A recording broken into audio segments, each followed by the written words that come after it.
नमस्कार, मैं हूं आपके साथ ज्योतिका। आइए रुक करते हैं फटाफट खबरों की ओर। खड़गे ने सुधांशु त्रिवेदी पर हमला करते हुए कहा कि इतनी तारीफ तो हमारे द्विवेदी साहब भी कभी कभी गलती से कर देते। खड़गे ने आगे कहा कि माफ करना, मुझे तिवारी द्विवेदी में अंतर समझ नहीं आता क्योंकि मैं इन शब्दों से ज्यादा वाकिफ नहीं हूं। 2 दिन के अवकाश के बाद सोमवार को फिर से लोकसभा और राज्यसभा का सत्र शुरू हुआ। केंद्रीय एजेंसियों के दुरुपयोग, नीट और अग्निपथ जैसे मुद्दों को लेकर विपक्ष ने सरकार को घेरा। इस दौरान दोनों सदनों में जमकर हंगामा हुआ। लोकसभा चुनाव में मिली हार का बदला लेने के लिए बद्रीनाथ और मंगलौर उपचुनाव के मैदान में कांग्रेसी दिग्गज मोर्चे पर उतर गए हैं। प्रदेश अध्यक्ष करण महरा, पूर्व सीएम हरीश रावत, विधायक प्रीतम सिंह, पूर्व प्रदेश अध्यक्ष गणेश गोदियाल समेत पार्टी के विधायकों ने प्रचार के लिए मोर्चा संभाल लिया। जनसंपर्क कर पार्टी नेता प्रत्याशियों के लिए समर्थन जुटा रहा। लोकसभा चुनाव में 5 सीटों पर मिली हार के बाद अब प्रदेश के पार्टी नेताओं ने उपचुनाव जीतने के लिए प्रचार में पूरी ताकत लगा दी है। स्थानीय मुद्दों को कांग्रेस धार दे रही है।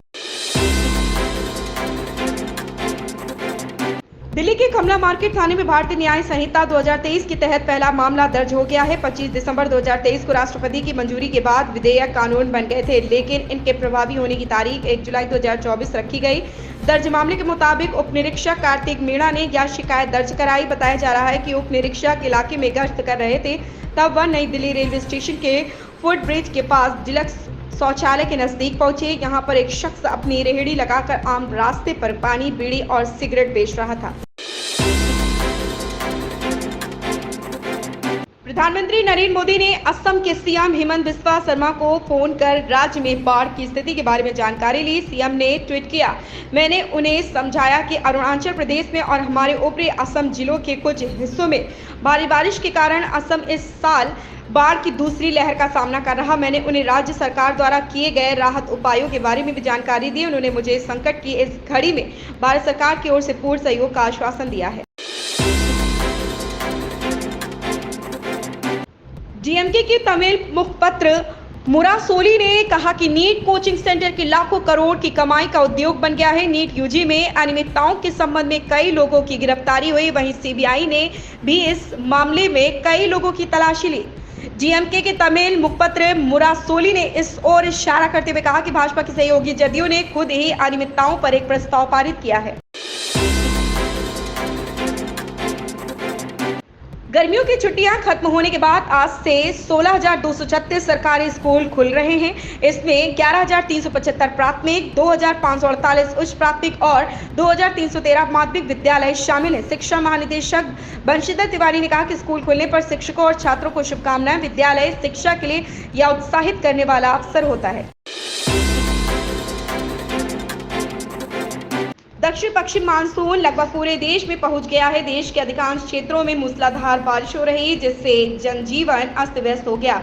वहीं बिजली गिरने से यूपी में 5 लोगों की मौत हो गई और 7 लोग घायल हुए हैं। असम में ब्रह्मपुत्र और सहायक नदियों में उफान आने से बाढ़ के हालात बिगड़ गए।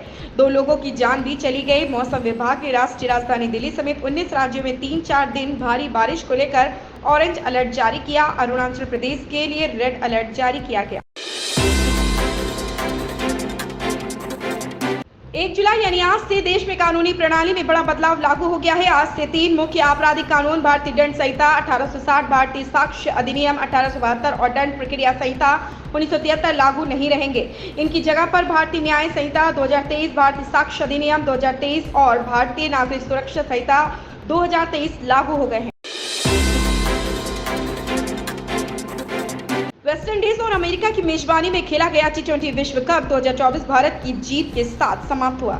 रोहित शर्मा की अगुवाई में टीम इंडिया ने दक्षिण अफ्रीका के खिलाफ 7 रनों से ऐतिहासिक जीत के साथ खिताब अपने नाम कर लिया। इसी के साथ टीम इंडिया ने 11 साल से पड़े आईसीसी ट्रॉफी के टूर्नामेंट को भी खत्म कर दिया। भारत ने इस खिताब पर 2007 के बाद दूसरी बार कब्जा जमाया। टूर्नामेंट के बाद आईसीसी ने टीम ऑफ टूर्नामेंट का चयन किया। इनमें भारतीय खिलाड़ियों का जलवा देखने को मिला। अंबानी परिवार इस वक्त लगातार मीडिया में छाया हुआ है। अनंत अंबानी की शादी की चर्चा पूरे देश भर में हो रही है और इसे लेकर लगातार खबरें सुर्खियां बन रही। इस बीच अनंत अंबानी की बहन ईशा अंबानी भी चर्चा में आ गई हैं। ईशा अपने दादा और माता पिता के नक्शे कदम पर चलते हुए अपना नाम बना चुकी। उन्होंने Stanford graduate school of business से पढ़ाई की है। वह अक्सर फैशन और सांस्कृतिक कार्यक्रमों में भाग लेती रहती हैं। हाल ही में वह एक मंदिर में पूजा अर्चना करती नजर आई। इन खबरों में बस इतना ही, बने रहिए हमारे साथ।